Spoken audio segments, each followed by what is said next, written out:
বহু বিতর্কের পর আসানসোলের কাজী নজরুল বিশ্ববিদ্যালয়ে অস্থায়ী উপাচার্য হিসেবে শুক্রবার কাজে যোগ দিলেন অধ্যাপক দেবাশিস বন্দ্যোপাধ্যায়। এদিন তাকে স্বাগত জানান বিশ্ববিদ্যালয়ের শিক্ষক ও অশিক্ষক কর্মচারীরা। প্রসঙ্গত উল্লেখ্য, কাজী নজরুল বিশ্ববিদ্যালয়ের পূর্বতন উপাচার্য সাধন চক্রবর্তীর অপসারণ নিয়ে প্রায় 2 মাস ধরে আন্দোলন করতে দেখা গেছে শিক্ষক থেকে শুরু করে অশিক্ষক কর্মচারী ও ছাত্রছাত্রীদের। এর মাঝে রাজ্যের কয়েকটি জায়গায় অস্থায়ী উপাচার্য নিয়োগ করা হয়েছে আচার্যের পক্ষ থেকে।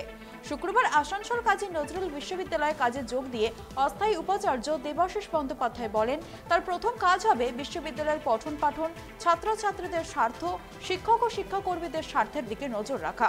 কাজী নজরুল বিশ্ববিদ্যালয় অচলাবস্থার কারণে অবশ্য তিনি জানেন না বলেই জানিয়েছেন। পাশাপাশি সকলকে নিয়ে চলার পক্ষপাতী বলেও জানিয়েছেন তিনি।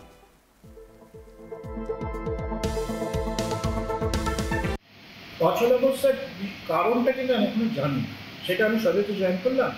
মানে কি কি অবস্থা, মানে কি কি অসুবিধা হয়েছিল এই ইউনিভার্সিটি, সেগুলো আস্তে আস্তে আমি জানতে পারবো সবার ফিডব্যাকের মাধ্যমে। আমি আসলে সবাইকে নিয়ে চলার পক্ষপাতী, সবাইকে নিয়ে আমি চলতে চাই। এখন বিশেষ করে গণতান্ত্রিক উপায়ে চলার, সবার মতামত নিয়ে চলার পক্ষপাতী। এখন স্বাভাবিকভাবে এখানে যদি কোনো গ্রিভেন্স থেকে থাকে, আমাকে যেটুকু ক্ষমতা দেওয়া হয়েছে সেইটুকু ক্ষমতার মধ্যে আমি এই গ্রিভেন্স যতদূর সম্ভব মেটানোর চেষ্টা করব।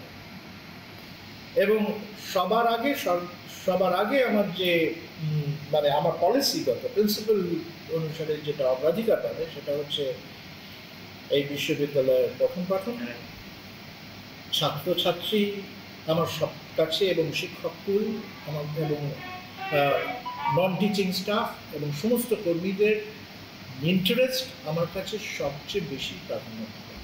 আমি মোটামুটি বলতে পারেন বন্ড টিচার। সুতরাং ছাত্রছাত্রীর যেখানে অসুবিধা হয় সেই জায়গাটা আমি কখনো বরদাস্ত করি না।